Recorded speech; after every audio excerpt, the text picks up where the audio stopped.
Hey guys, welcome back to the channel. Steadfast here. If you guys could please subscribe to my channel, hit that bell for notifications. If you could also follow me on Instagram, link down below for future notifications for when I upload my videos. So today's video, we're going to be working on this Jeep Shizy box here. We're going to be doing the pads and rotors all around.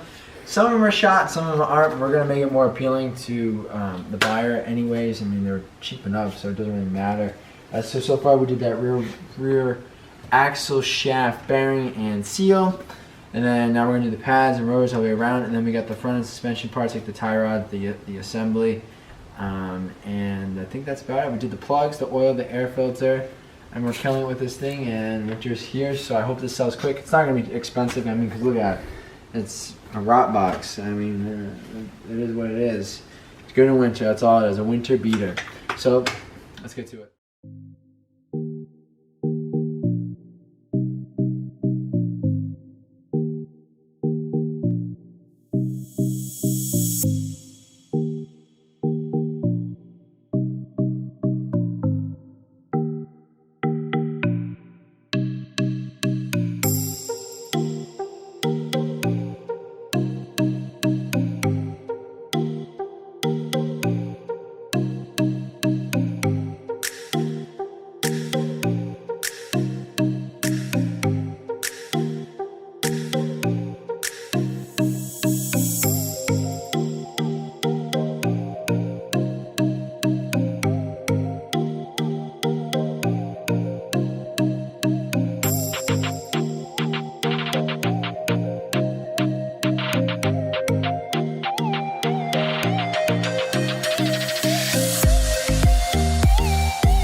Alright, so definitely was well needed.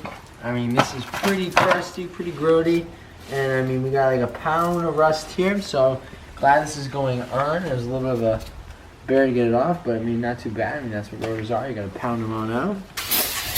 But I mean, like brake jobs, they're so simple that, well, I want to say they are, because they can be a bear. I mean, right, Connor?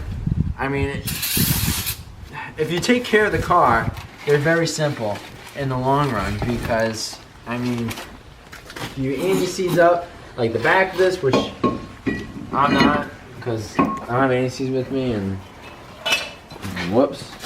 But, I mean, besides that, if you take care of the car, your anti-seize everything up, everything should come out pretty good, nice and easy. But we're not, which kind of feel bad for the new guy. But I'm a monster, I know.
Alright, so that side's done. I was gonna do, side to side, but you know what? Looked in the backs and they're fine. The pads are meaty, the rotors aren't grooved or edged. There's no really rust to surface from just sitting. So the backs, send it, whatever. So now we're gonna do the fronts. The fronts have a lip and there's probably no pads. So I'm assuming someone did the rears at one point and just didn't do the front because they're really cheap and it's whatever. So now it's just get the front done and see how she stops.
All right, now that that's all set and done, everything's out of the way, lower it down. Definitely have to torque those down. Pump up the brakes before you move it, so that way you don't put it in drive and all of a sudden you try to start braking and it's not working. That's because you compress the pistons inside the calipers. But all right, let's pump that up. Let's spin this around. Let's take it for a ride. Hopefully it stops a little bit better. If not, then if the pedal still goes to the floor, even though with the, meat in the back, meat in the front, it's a master cylinder because it's not equalizing pressure, which that's something else to worry about. But all right, let's go ahead and clean up the mess. So let's torque down these things, take it for a spin. Guys, the zip, we finished the front end on that thing. As far as the brakes, rears were good, like I've been saying. I mean, that's pretty much it. Gonna do the front end, but I'm gonna put up for sale. So I mean, if you keep kicking that thing, they're gonna until they're gonna hear. No, keep recording. It's fine, it's fine. All right, I'm just gonna put it for sale as now. I'll chip away at it. If someone wants it, like see those ads, comes with parts. That's what it's gonna come with, It is what it is. Snow's coming, and I want to do my own stuff. I don't want to keep working on that shite box or leave it here at Contour's house. It's gotta go. So that's gonna be up for sale as far as tonight. As is, whatever. So, guys, thank you for watching. Like, share, subscribe, do whatever you guys want to do, and catch me on the next time.